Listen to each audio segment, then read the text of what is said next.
Donovan, James Hill with ABC 7, IMG Cavs camp at IMG. What's your thoughts? What do you think? What's it like? Man, this place is incredible, to be honest. For us to come down here and, for IMG to be so welcoming, as they have been, we appreciate it. This is an amazing facility. And apparently I just found out this morning, this is only half of campus this side. So, for high school kids and kids here and the kids that come here, I mean, I went to Brewster Academy, so I'm always going to pump them first, I'm saying, over IMG. But, if you don't go to Brewster, I mean, this is not the best spot to go to school. Well, to the playoffs last year, second round, you got to bring back continuity. What do you see in this camp that these guys going forward? Yeah, internal development. I think that's what, not quote unquote not making any moves, really showed out your back. I think we believe in our group. I believe in us. That's why I re-signed here. And I think for us, now it's on us to go out there and execute. All the talk is over with, wherever we can be, but we're at that point now. We got to go out there and prove it. And you're seeing the steps. It's not all going to come together in this camp. You got to continue to build, especially when you have a new coaching staff. You got to figure these things out. But what better way to figure it out with a group that's been together for two straight years, and for most of the core, it's been together for longer than that. So it's I'm excited for what we got. Whether it was the big cat move or PG to Philly or some of the other moves around the Eastern Conference, what's your reaction to those? I mean, teams feel like they need to do whatever to get, to that next step. For us, that was what they decided to do. And for us, we believe in ourselves. I mean, there's always going to be that big blockbuster trade. There's always going to be something. I mean, I got traded 3 weeks before camp. You look at Cat, you look at Dane, there's always going to be something. But for us, at the end of the day, those trades can happen. But we focus on what we have here. We believe in our group.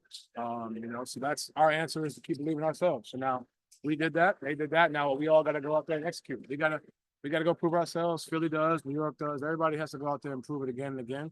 And that's our focus. What specifically is Kenny stressing in this training camp? Ball movement, continuously pushing the pace, obviously getting shots up and threes up. But I think the biggest thing is pace. Playing, amongst each other, getting used to the concept as opposed to just I'll go down and running plays. And it's been good, but there's also been some times we got to figure it out. But that's what this is for. Especially when you have a 2 big lineup, the constant movement, just getting used to it and acquainted to it. I think that's something that you've seen the steps in just 4 days that we've been here. It's been good. I know you've known Ty Jerome for a very, very long time. Did you have an idea, Donovan, of everything that he was going through last year, and what's it like to see him, impressing in training camp the way that a lot of guys have said he is? I mean, you look at his run. I mean, I've known him my whole life, like you said. But you look at his run at Virginia. He had the hip or the back, whatever it was, and he's player of the year, whatever it was in college. Like that, you don't just get that and then need hip surgery or back surgery. You saw what kind of competitor and competitor he is. I've seen him my whole life. But to see, obviously, he wishes he was out there. We're sitting next to each other in the locker room, so we talk all the time. And I understand what he was going through last year. And it's tough. It's not easy. I mean, I was hurt and I was out to sit there and watch when you feel like you kind of help out. And, he's been a really great teammate. He's been a guy that's leading the bench unit. So it's been great to see. And now we're going to continue to build upon it. Yesterday, I had to talk about how Kenny's water it's focused. Is something you've noticed as well? Yeah, it reminds me of my time in Utah. I don't want to say it's nothing new. To me, I think it's something that whether it's threes, the different scenarios where you want points per possession, all those different things. I'm not a big analytics guy as far as like knowing about it, but I'm always intrigued about how we can find a way to get the most out of our group. And to see that and to have that, can we bring that into our group and our system? I'm excited for it. I'm excited to learn more myself, just because at the end of the day, there's so much more to learn about this game, and I think it's helping everybody figure out ways to improve individually and kind of ultimately help the collective. I had talked about how Kenny talked about cutting more. Is there an area that he talked to you about besides that? For me specifically? Yeah. I mean, moving off the ball, getting to the corners, sprinting my behind to the corners, creating space. The gravity that I have, creating that space, I think is huge. But also when you add in the aggression, and I've talked about just the aggression of Evan, who's getting the ball and dominating the ball. Now it's like, all right, I can get to the corner, give him space. Now you got to make a decision. He's coming up the floor. Ev's so talented. Do you stop Ev? Ev gets stopped and move on to the next read. But like being able to space the floor in that regard is something that we've talked about continuously. And obviously my own individual, knock down threes, getting into the paint, creating. That's the easy stuff. But getting into being intentional with my spacing and opening up the floor for everybody. You brought up Evan. What specifically have you seen from him? And aggression. You know, for me, September and October is not about the makes and misses. He's made shots, don't get me wrong, but I couldn't care if he missed all the shots. There's just a level of aggression that you see with Evan. That's what I like, you know, being able to, you know, he takes a bump. It's not, oh, I'm going to the next play. It's like, takes a bump, I bet. Reset, kind of get to an attack mode and not just putting your head down and scoring, but being aggressive as far as getting to the paint and creating something that I don't say we haven't seen, but we didn't see, we saw it in spurts, but now it's a continuous thing. Since the day I saw him when we had team camp in New York, it's been consistent. Now the biggest thing is we're doing it now, do it again and again and again, and that's something that I've talked to him about multiple times throughout the season. I've challenged him on it. You know what I mean? I think the biggest thing now is season that year where it's like, all right, come on, like, you know, and I think he feels that and understands that, and you know, I'm excited for him. How much do you feel yourself challenging Evan? Oh, I make it a point, you know, to be honest, just because I think he understands, but I understand how important he's gonna be to our success. You know, we have myself, Darius, J.A., Karis, everybody, Max, but like Evans, you know, that's a position that we really haven't unlocked, and I think that's something that, you know, he's starting to understand, starting to mature in this game and figure out. And it's not all gonna just happen right away. There's gonna be success, there's gonna be failures in that process, but that's what this is for, continuing to build and continue to learn, and that's what internal development is. As you all prepare for that Pennsylvania team, that long grind of the season, how beneficial is this experience for IMG having to be together and being away from Ohio because the season's long and those dog days of the season will come? You feel that being here will be a beneficial part of the season that you all want? Yeah, I think so. I think it's just one of those moments, like even coming to camp early. You know, that's why I made it a point for the group to come to Cleveland a month early, just because you spend that time, you build that chemistry, and we already have chemistry, but you know, just be able to learn these habits, build these on the court habits, and then coming down here. And now it's all we have great 3 days of practice. We're playing Xbox for 4 hours straight. Like, you know what I'm saying? Like, just continuing. Those are the moments you want to curate, especially early. You know, because like you said, when we get to those dog days, I need to know that we can have each other's back. I need to have that trust. This is a great, you know, great idea. I've done this in my time in Utah. You know, so be able to come down here as a group, be together, you know, it's a sacrifice, obviously being away from families, but like, that's what you need in order to continue to be the best. That has become a home for you. So Yeah. what is it about the stadium team that makes you commit to staying here long term? It's a feeling. I feel like first and foremost, I think, you know, when you go somewhere, and I think we all can speak to this, you know, when you have a home, you feel like you can relax, you feel at peace. Obviously on the floor, I mean, it speaks for itself. The trust, you know, the continued growth that we have on the floor, the success we've had, even the failures bring you like this closer to as a group. But as a city, as a team, as an organization, you just feel like someplace where you need to be, and where I want to be. And I feel like that's something that was really stuck out to me. It's just a feeling, you know, it's one of those things that you can describe, but I think we all know what that feeling is when you feel like something is home, and, you know, it was a no-brainer for me. Is, you guys put the split action in that? Yeah. That split is what separated Golden State from everybody. Yeah. And I just wonder what you think you'll be able to do off of that action. I think it's just a lot of indecision. You know, you got Ev, you know, even J.A., Ev at the elbow, those guys at the elbow. You know, if you want to overplay myself, Darius, Max, Karis, Dean, whoever, Sam, you know, now it's like, all right, you overplay that. Now it's an elbow one-on-one matchup. You know what I mean? With those guys continuously being aggressive. And that's what I mean when I say Ev continually being aggressive. Now it's like, all right, instead of looking to be passive, now that's a scoring threat. They got to react to that. Now they double us on the handoff. Ev in the pocket making plays, or Jay's in the pocket making plays. So that's the biggest thing. And like I said, it's early. We're just introducing all this, but you know, we got a group that's continuing to build and continuing to learn. With being kind of more free to do more stuff, step up screens, things for you. Are there things that you're like, For me, or like I'm setting for you're me? set? Yeah. I think I try not to have it as me as much, just because typically I have the better defender on me. But Yeah, like, you right. know, if DG's at the one, he has a smaller defender, so you kind of have him setting those, creating those indecisions. I'm playing on the wing using my gravity. Okay. And even if I do have a guy in that situation, I'm slipping out, I'm setting, or it's a handoff, and we're playing a two-man game.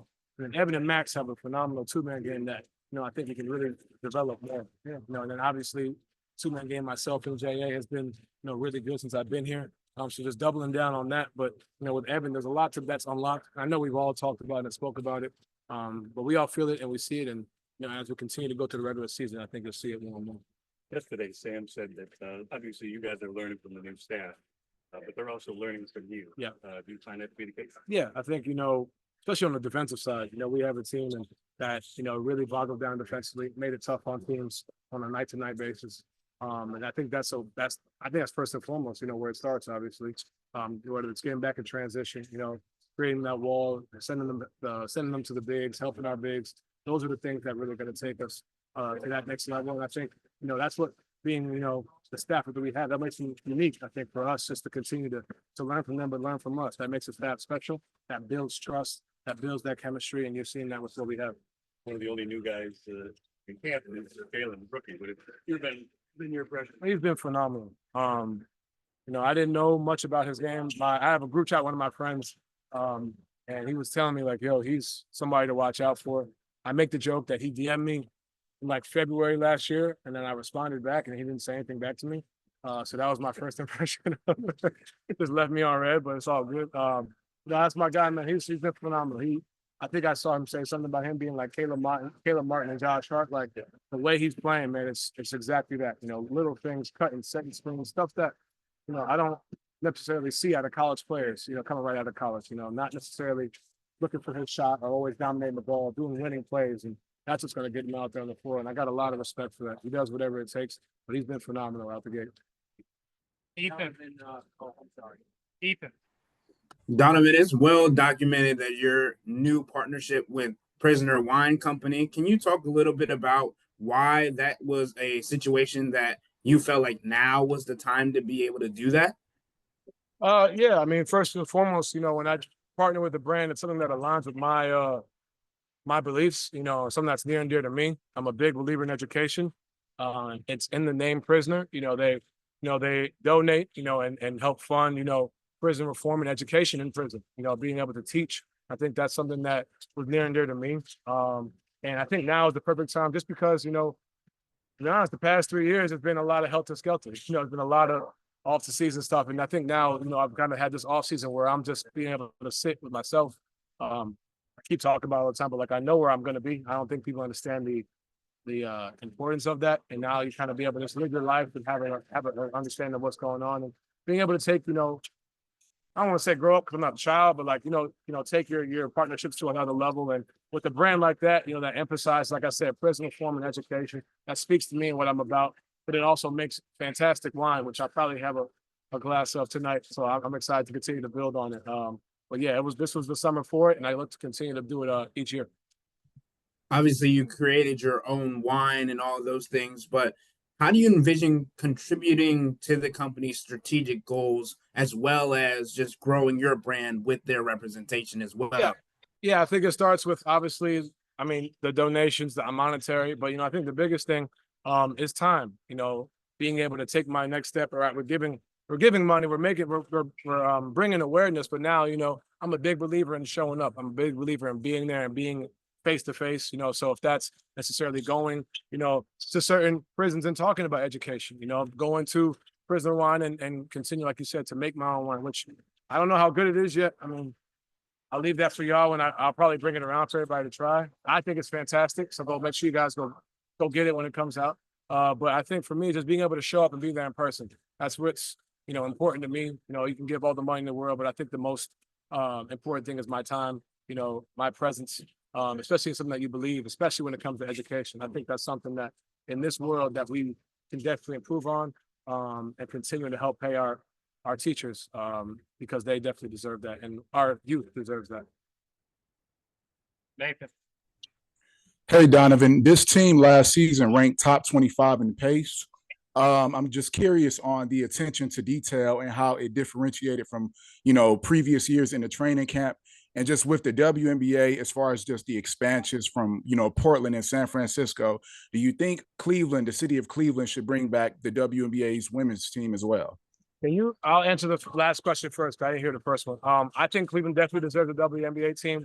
You know, big time for Portland and San Francisco to add one, but I think that Cleveland definitely deserves one. It's a perfect sports city for it.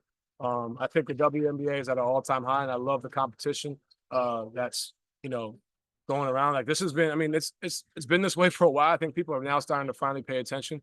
It's been great basketball. I think now it's finally starting to, you know, become more national. I mean, I don't know, the NBA, I feel like us as players, we've been there I know we've been there from the jump, you know what I mean? Continuing, it's great that the world is starting to finally see what we all see. But I think as far as expansion, I think Cleveland definitely deserves the team. I would love to be a part of that for sure if that ever happens. And then I didn't hear your first question as much.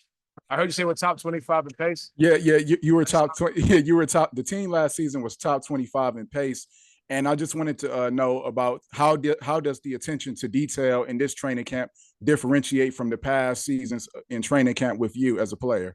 I think this is a lot more methodical. When you have the same group, it's not so much learning each other. It's more about learning the right ways to kind of get into these actions. When you know each other, I think it makes this easier to kind of have these conversations, to go out there and hold each other accountable, and then also make the mistakes together. I think it's something that really doesn't go understated when you have guys that really know what's going on, know each other, and we're learning a new system, learning different things. You can kind of, I know, all right, Ab drives left, this is what he sees. Right, wrong, or indifferent, this is what he sees. I could teach him, all right, but this is where it needs to be. And vice versa. You know, if I'm driving, I leave my feet, like, no, I need to be able to play off 2 feet, find Ab on the lob, find Max on the slide to the corner. Like, those are the things that we can talk about, communicate about. And when you have a group that knows each other, there's a tendencies and all those different things you recognize and you're able to correct. Spencer, go ahead. Hey, Don, you've touched a lot on Evan so far. Something he said on media day was that like his usage was going to spike. I think a lot of people that watch basketball kind of get a little confused because of the usage part. How do you think that him having the ball in his hands will affect the way that you and Darius operate off the ball and as well, and kind of mixing him in as a ball handler? I think it allows us to kind of get to our spots and not have to necessarily dominate the ball. You know, I mean, I think that you look at, trying to think of an example. You look at a game like game 6 against Orlando. Like, you look at possessions now where, you know, necessarily having me bring the ball up. Now I'm getting to the corner, and then Jonathan Isaac has to make a decision if he's going to help on Evan on this switch or they're going to stay with me. You know, you look at a series where Boston, they're switching games 1, 2, and 3. They switch regardless. Orlando staying with me. Like, those are decisions that you're going to have to make. Putting teams in those kind of unpredictable situations when Evan has the ball. And same thing with Darius. You know, and now with Evan starting to be aggressive, now when they do switch, now you're making a play. And it's not always to go and score, but it's to kind of get into the paint the same way we have. And it's not going to be something that just clicks right away. You know, it's always going to be, you know, there's always learning lessons. You know, we've seen a lot of flashes of it. But like I said, this is really, I want to say his first time since I've known Ev since high school. And like, I've seen it in high school a little bit, but since he's dominating the ball coming down, being secure with it, making the right read and not just kind of getting there and making a play for himself, but creating for others. And he's been doing a really good job at that. But I think that as far as usage goes, there's so many different ways to get the ball than just dominating being on the ball. And I think having him be a handler, be aggressive, and make plays, I think will help us as a group. When you have guys, 3-4 guys on the floor at the same time who can handle the ball, how much more dangerous does that make you guys as a team? I mean, it makes it extremely dangerous. It's kind of like a pick your poison. You know, you kind of find, do you help off me? Do you help off DG? Where do you help from? But like the biggest thing now is, now that we're dribbling the ball and handling the ball, we're making the right reads. We're in this system, and it's like, okay, this is what we're trying to get to and accomplish. I think the biggest thing in that and having those different handlers is being able to make the right decisions over and over and over again. And that's what this camp has been about. You know, like I said, right now, I'm not really tripping on the makes or misses. It's more about, you know, how do we get to our spots? The makes and misses are going to come. We work our behinds off every day to get our reps up. But right now it's, you know, getting into the corner, getting to the wing, getting to the dunker, spacing the floor, transition, running. You know what I mean? That's really what it's about. And I think we've done a great job, and we're going to continue to get better on it. Kevin. Hey, Donovan, hope you're doing well. But Kenny has really preached that he's a proponent of playing with depth. He's even said going 10, 11 deep some nights, you know. Sorry, rotations. You say depth and 10, 11 people? Is that what you said? Yeah, about 10, 11 people deep is what Kenny's shooting for some nights. How huge is that for you guys, just so you know, you can stay fresh for the better part of the season, especially when the postseason starts? Yeah, I mean, last 2 seasons, I can't speak for everybody, but I feel like myself, I've played the most minutes of my career. I think definitely being able to kind of not necessarily have a major dip in that, but being able to use our depth early on. So as the season progresses, we're fresh, like you said. That's a big piece. And we have the talent. You know, I mean, it's not like, you know, it's a drop off when one of us comes out. It's like we have a lot of guys that can play, that can go, which is really beneficial. And I think when you have a group that's willing to sacrifice for each other, you know, coming out the game, guys are gonna obviously everybody wants to be in for the full 48, but you know, when you have a group of guys that know each other, respect each other, work for each other, and sacrifice for each other, when guys come out, you know, understanding that, you know, it's for a good reason, it's for a good cause, and you know, be able to have each other's back, that makes that stuff easy, man, because, you know, everybody wants to be able to sit out there and play the entire 48 minutes. You know, I'm not going to say I'm going to be happy every time I come out, you know what I mean? But at the end of the day, when you have a group that's talented, that's what it's about. And that's what helps you win championships, being able to sacrifice for the next man. And, you know, I'm excited for that. And since you guys have so much continuity and just chemistry already, does it make it easier to have those conversations, or maybe like the frustrations aren't like, you know, like you said, you wanted to play the full 48, but like you're not happy if you come out at sometimes, but just knowing like, hey, these guys have your back and everyone has the same goal, the same mentality at the end of the day, that it just makes it easier just to kind of maybe swallow a little bit of that frustration and let it roll off your back. Yeah, I mean, like you said, it starts with the conversations, and that's what, you know, bringing the same group back allowed you to have. You kind of skip a step essentially, you know, because we already have that base covered. You know, when you know each other, that's like a step. You know, even when I came to Cleveland the first time, like you had to get to know everybody. You had to get to know DG, JA, Lamar, Ev, like, you know what I mean, Dean, like everybody. I think now we've had that covered. You know, so when now we're jumping to that sacrifice piece. Sacrifice it's a hard conversation. It's a conversation that needs to be had, and you know, when you have guys that are willing to do that for each other, when you have a camp that we're having when we're here together, like you said, it may seem silly, but like playing Xbox for 4 hours together, like that builds a trust, that builds a, you know, camaraderie, that when that happens in a game, like, you know, you trust that the next man, I trust that, you know, Karras has my back. I trust that DG's there. Sam trusts Ty trusts Craig. Like, you know what I mean? It goes top to bottom. But like, you know, at the end of the day, you have to be able to trust each other. We can't go anywhere if we don't trust. And I think we have a group that really does trust each other. And I think that's what helps bringing the same group back and get into it. All right, anything else from here? Donovan, please, the Bulls come by on Tuesday, it's preseason, but how do you look at that? Get out and run a few steps, like, what do you see on Tuesday? Another team, thankfully. You know, we've been playing against each other for a month already. You know, but I think it's just it's a step. This has been step one, or step one was going to Cleveland early. Step two, coming here, you know, continue to build, and this is part of step two. You know, like that's the biggest thing, is building those habits. You know, everybody says it's the preseason. And like I said, preseason, we're not necessarily worried about, you know, I mean, obviously we play every game to win, but we're playing to play the right way, playing to build these habits.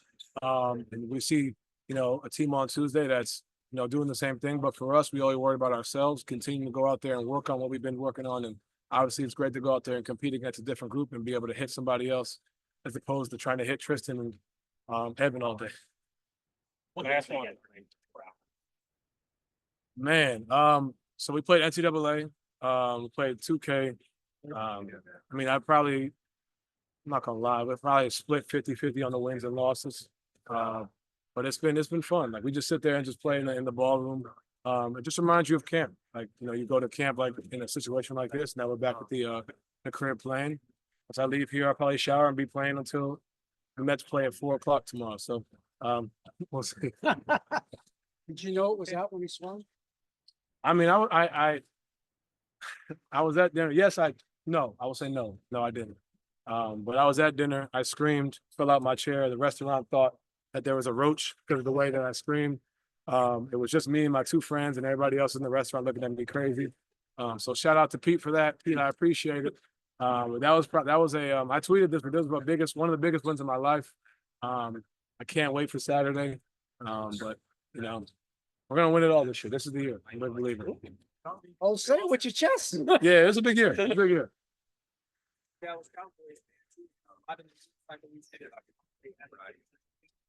Yeah. I mean, I would love to. But we've also had a lot of injuries. You know what I'm saying? So, I still believe. I'm always gonna believe. But I mean, if we get Davante, if you see this, man, I know you love Aaron Rodgers. I know you love the Jets and all that, but like, why not? You know what I'm saying? Why not? That's my little pitch. I ain't got nothing to donate as far as the contract goes. I know you're not making what you should make. I've seen it on the stuff, but you know, Jerry will take care of that. So please come down, and it'd be great.